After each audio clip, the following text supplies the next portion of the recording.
Hi everyone, Deepavali வாழ்த்துக்கள். ரொம்ப நாள் கழித்து நம்ம மீண்டும் சந்திக்கிறோம். இந்த ரேண்டம் வாட்சில் ஏற்கனவே நான் 2 மூவியோடைய ரிவ்யூ சொல்லியிருக்கேன். இப்போ நான் இந்த ரேண்டமாக வாட்ச் பண்ணும்போது டென்ட் கொட்டாங்கிற ஓடிடியில் ஒரு அருமையான மூவியை பார்த்தேன். அந்த மூவி பேர் மாயக்கூத்து. நல்ல ஒண்டர்ஃபுல் மூவி. இந்த படத்தோட மொத்த டியூரேஷனே பார்த்தீங்கன்னா 1 hour 45 minutes தான். அந்த டைட்டிலாம் போச்சுன்னா 1 hour 40 minutes வச்சுக்கோங்க.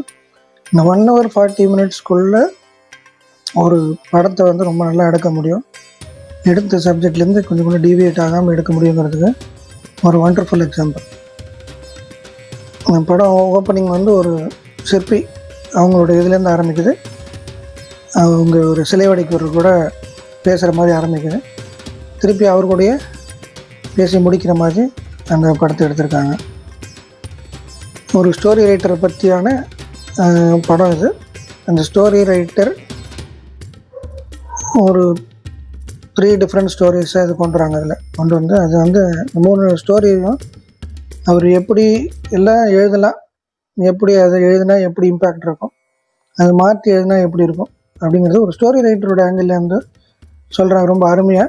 நான் நிறைய ரிவீல் பண்ண விரும்பலை, பாருங்கள், பார்த்தா தான் தெரியும். இந்த மாதிரியும் படம் எடுக்கலான்னு வந்து ஒரு பெஸ்ட் எக்ஸாம்பிள் இந்த படம். அந்த ஸ்டோரி ரைட்டர் எழுதக்கூடிய அந்த கதையில் உள்ள கேரக்டர்ஸை அவர்கிட்டயே வந்து கேள்வி கேட்குற மாதிரியான ஒரு அருமையான படம். பாருங்களேன், நான் ஸ்பாய்லர் கொடுக்க விரும்பல, ஆனால் ஒண்டர்ஃபுல் மூவி, நல்ல தாட். இந்த மூவியில் வந்து டெல்லி கணேஷ் ஒருத்தரை தவிர யாருமே அறிமுகம் இல்லாத கதாபாத்திரங்களாக தான் நடிகர்கள் தான். எல்லாருமே ரொம்ப அற்புதமாக பண்ணியிருந்தாங்க. மேபி சில பேர் உங்களுக்கு தெரிஞ்சிருக்கலாம் லைக் பண்ணுறாங்கன்னா, பட் எல்லாருமே அவங்களுடைய ரோலை பர்ஃபெக்டாக பண்ணியிருந்தாங்க. எந்த ஃப்ளாவும் இல்லை படத்தில். கட்டாயம் எல்லோரும் பார்க்க வேண்டிய படம். இந்த படம் written and directed by AR Raghavendra அப்படின்னு போட்டிருக்காங்க. குட். அப்புறம் அதில் நாகராஜன் கண்ணன் அப்படிங்கிறவர் தான் மெயின் ரோல். அவர் பார்க்குறதுக்கு அவர் தான் நினைக்கிறேன். அவர் வந்து கிட்டத்தட்ட ஜெயராம் மாதிரி இருக்கார். பல நேரங்களில் அவருடைய தோற்றம் வந்து ஜெயராமுடைய தோற்றம் மாதிரி இருக்கு. ரொம்ப நல்லா பண்ணியிருக்கார் அந்த கேரக்டர். சுந்தர் ராமகிருஷ்ணன் அப்படிங்கிற ஒரு ஃபோட்டோகிராஃபி ரொம்ப அருமையாக இருக்குது. நல்ல லொக்கேஷன்ஸும் நல்ல அருமையாக இருக்குது. ஆனால் இந்த படத்தோட ஹைலைட்டே எதுன்னா டயலாக்ஸ் தான். அந்த சுச்சுவேஷனுக்கு ஏற்ற பர்ஃபெக்டான டயலாக்ஸு. தென் அகைன் இந்த நாகராஜன் கண்ணன் அப்படிங்கிறவருடைய டயலாக்ஸு ரொம்ப பியூட்டிஃபுல்லாக இருக்குது. படத்தை பார்க்கும்போது இப்படி தான் இருக்கணும். ஒரு ஸ்கிரிப்ட் எழுதும்போது, ஒரு டயலாக் எழுதும்போது அந்த சீனுக்கு என்ன தேவையோ அது கரெக்டாக நமக்கு ரீச் ஆகிற மாதிரி ரொம்ப அழகாக பண்ணியிருக்காரு. அடுத்தது மியூசிக் பாருங்க, புது மியூசிக் டைரக்டர் அஞ்சனா ராஜகோபாலன் அப்படின்னு போட்டிருக்கு.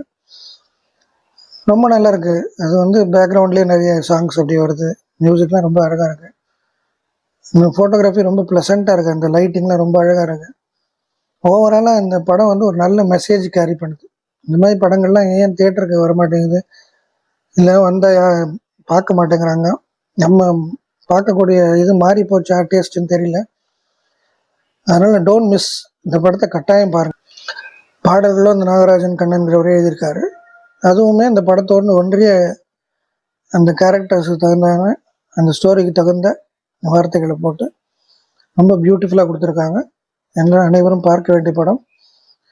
தயவுசெய்து இது வந்து டென்ட் கொட்டா அப்படிங்கிற ஓடிடியில் இது அவைலபிள். அந்த ஆப் டவுன்லோட் பண்ணிக்கலாம். நீங்கள் பார்த்து, நான் ஒன்றும் டென்ட் கொட்டாவை ப்ரொமோட் பண்ணல, பட் அதில் தான் இது அவைலபிள். இந்த மாதிரி ரேண்டம் வாட்சுக்கெலாம் அது பியூட்டிஃபுல்லாக இருக்குது. இது வந்து எதிர்பார்க்காது சும்மா பார்க்க ஆரம்பித்தேன். ஒரு 10 minutes எப்படி இருக்குன்னு பார்த்த அப்புறம் தான் அந்த கதையில் ஒரு ஈடுபாடு ஏற்பட்டது. ரொம்ப நல்ல படம் மாயக்கூத்து. நான் உங்களுக்கு லிங்க் வேணாலும் ஷேர் பண்ணுறேன், பாருங்கள். Don't miss it. இன்னொரு எபிசோடு ரேண்டம் வாட்சில் சந்திப்போம். பாய்.